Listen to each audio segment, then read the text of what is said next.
Season 2 of The Umbrella Academy is out on Netflix, and it's such an easy thing to recommend.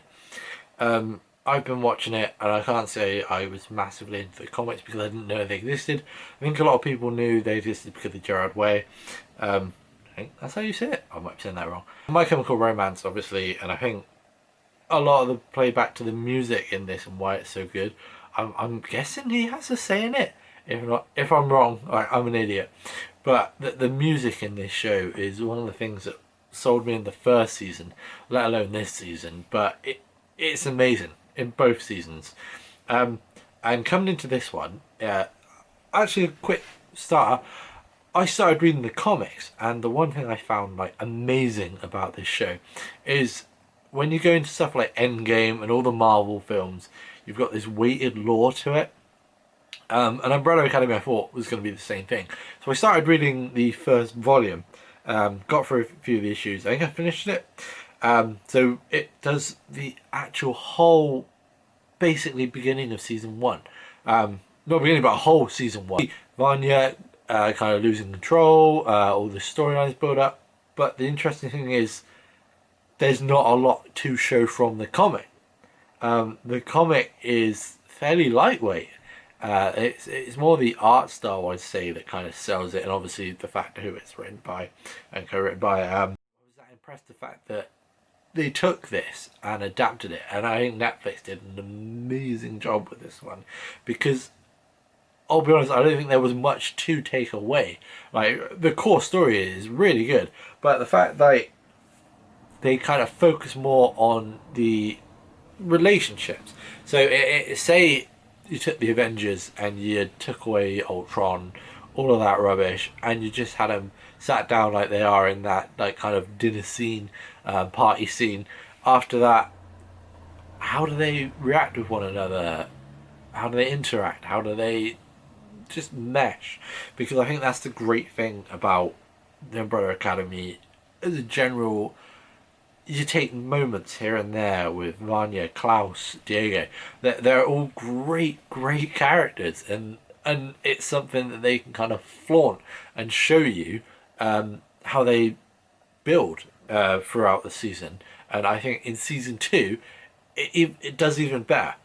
I won't go into massive spoilers, obviously, because I want people to go out and watch it, and I think a lot of people will. But if you aren't, you should. And one critical thing I'd say is it's just fun. Like most series kind of get bogged down in. I love Daredevil, massive Daredevil fan, but there's a lot of drama, tension, and this has drama and tension. Don't get me wrong, but it also has a lot of heart and comedy, and the characters really do sell you on their emotions, what they're feeling, how they go about doing what they do, and why they're doing it. Because a lot of them, it is like the first season, like they don't want to do it. Like, the Umbrella Academy wasn't exactly great for some of them growing up, especially like Vanya. Luther always wanted his father's love, and they all kind of wanted that affection from a very unaffectionate man. And there is some redemption in that to him, but again, I won't go into massive detail. He plays a part. How does he play a part? He died, didn't he, in the first season? He did. We're no longer in that 2019 timeline. We've gone back to the 1960s. And I think this is another great area because not only does it give the characters kind of this wide open area to explore kind of new themes, but it also has the fact that these characters are now adapting to the times they live in. Klaus becomes a cult leader. Diego is more of a vigilante than ever, so maybe he hasn't changed much. It is just a 1960s original Batman. Not campy original, not Adam West. We're talking Bale, but in the 60s. Luther is a boxer slash mafioso helper to Jack Ruby, historical figure, and a lot of these kind of characters do revolve around some of these historical figures. Kind of jump away here, but what's with all these series being based on the JFK assassination? Was that the only thing that happens in the 60s? I mean, I wasn't around, but it does seem like a lot of these series kind of are picking up around that. I mean, there was like James Franco series. I might have dreamed that. I don't know if that's real. He had to go back in time and stop JFK from being assassinated. I think he lived with the guy who shot him. I'm drawing a blank. But yeah. So anyway, back to the 60s. There we are. We've got these characters kind of interacting with the time. And the great thing about that is obviously you've got characters like Alison. Alison, who is obviously a person of colour, and integrating that kind of storyline into the show. And I applaud them. I do applaud them for this, because it is so easy to kind of take characters of these stereotypes of a character and kind of flaunt that to screen and say this is the issues that this character faced, and they do it kind of, I'd say, obtusely in the way that they show it. And this character and what they go through, Alison, it's more of a show instead of telling, which is when it comes to writing, show don't tell. It's the crucial thing, and showing kind of, not in a subtle way, how this progresses and how she's viewed in this time. It's something that Doctor Who kind of it started doing in the newer series, but in the other series, I mean, there was a comment I think that Bill makes to a Peter Capaldi episode about how, like, oh, I'm a person of colour walking around this timeline, and I think he shrugs it off, and I think obviously that is to kind of make sure the show goes forward and the momentum builds. But in this case, it was very, there were scenes taken to show you how this was not easy, and a lot of the characters growing into the 60s would have had kind of issues, and it shows it really well. And obviously there are character storylines for each of them that kind of show this, although again Alison is kind of the main one, where Klaus starts the cult. I mean, that's just comedy gold. Robert Sheehan as Klaus, you can't go wrong. That man is epic. He is a legend already, and I mean, you could tell just from Misfits, and now with Umbrella Academy, he was. It feels like he was made for those roles. Not that the rest of the cast don't do an amazing job. All of them, I think, shine. Obviously, number 5 is my favourite. Blanking on the actor's name, but as a child actor, he's not super young, but obviously going into that role, he just sells it. He's an old man and he's got trapped in this young boy's body, but he's also effing assassinating murder machine. He's one of the agency, or I forget what they call themselves, because it's different in the comics what it is in this, but he's one of their top killers. Small nitpicks I'd have of the show is, I think Vanya's storyline is a bit tame. I feel it could be argued as predictable. Hazel and Cha-Cha, after reading the comics, I can understand that they seem to have a bit of a more of a role in the second area, so in volume 2, which would be season 2 in this case. So I don't know if they kind of shot their gun on that and had the characters kind of pushed out of the way beforehand a bit too soon. I think maybe could have more Hazel Cha-Cha, again, new characters, great. They kind of give different edges to some of the characters, like the reaction to Lila and Diego. That's got quite a good matchup. It is quite good seeing how that plays out between the two of them. Obviously, you had the commission. That's the name. Head of the commission is the mum from Hannah Baker. 13 Reasons Why. She's great. I think she was in the first season, from what I remember. Again, her story rolls very closely around 5s. With that, I'd argue there are some references in it. I only found out references after watching the video on YouTube. Is that there's a Captain America reference in one of the episodes, and it went over my head. Just went straight over. And I'm a massive Cap fan, and I found it fascinating. Was that I'd say I was so enthralled by how this story was going and how the characters were developing, how it was pushing forward to the second apocalypse, which is kind of kicking off because of them being in the 60s. So obviously you got the 2019 apocalypse, now 1963 apocalypse. That's one thing. They all kind of arrive at separate times, which is, I think, a really good way of like, pushing each character into their own little world. So you've got each of the characters kind of arriving a year scattered. And I think that does amazing with the story writing here. And I think if they all arrived at the same time, it wouldn't have been as good. You would have had kind of I want to say pretty solid story, but it wouldn't have had that emotional weight behind it.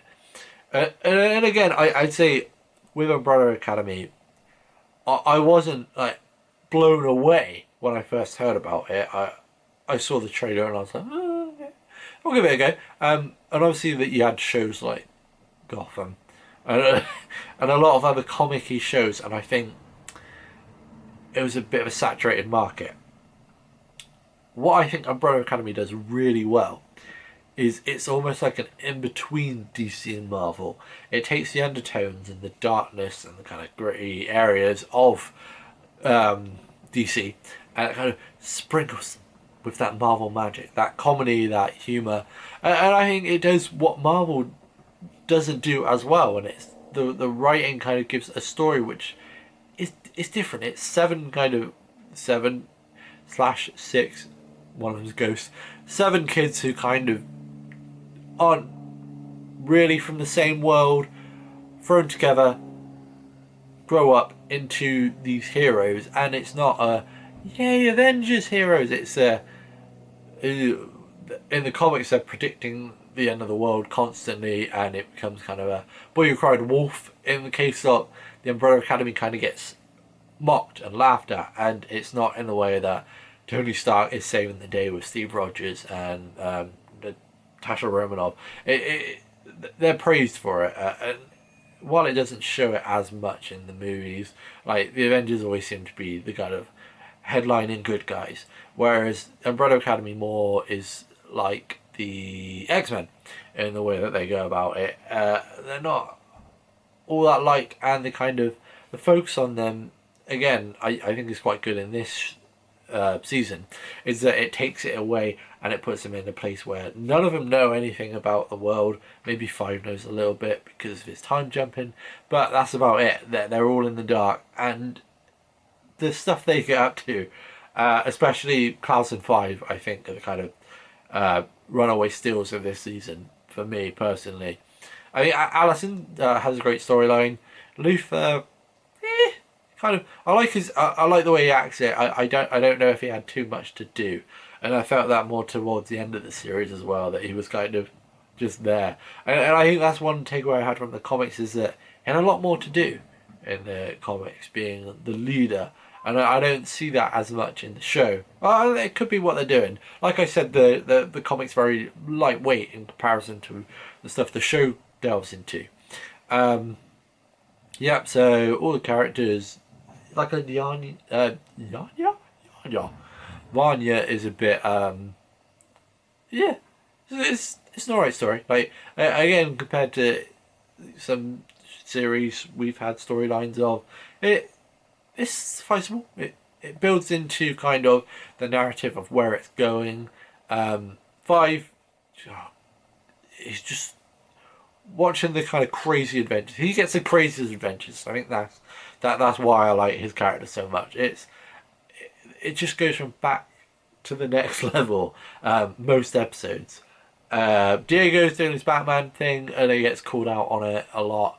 There's a good thing with Ben. Ben being the ghost that Klaus sees of their dead brother. He gets a bit of his own play, and I think they do that really well. I'd recommend it so much to even people who are tired of the MCU. They're a bit like, oh, I can't do Black Widow. I can't do another Batman vs Superman, Birds of Prey. It's just no. This pumps a lot of life into it, and that's for its writing. It's great characters.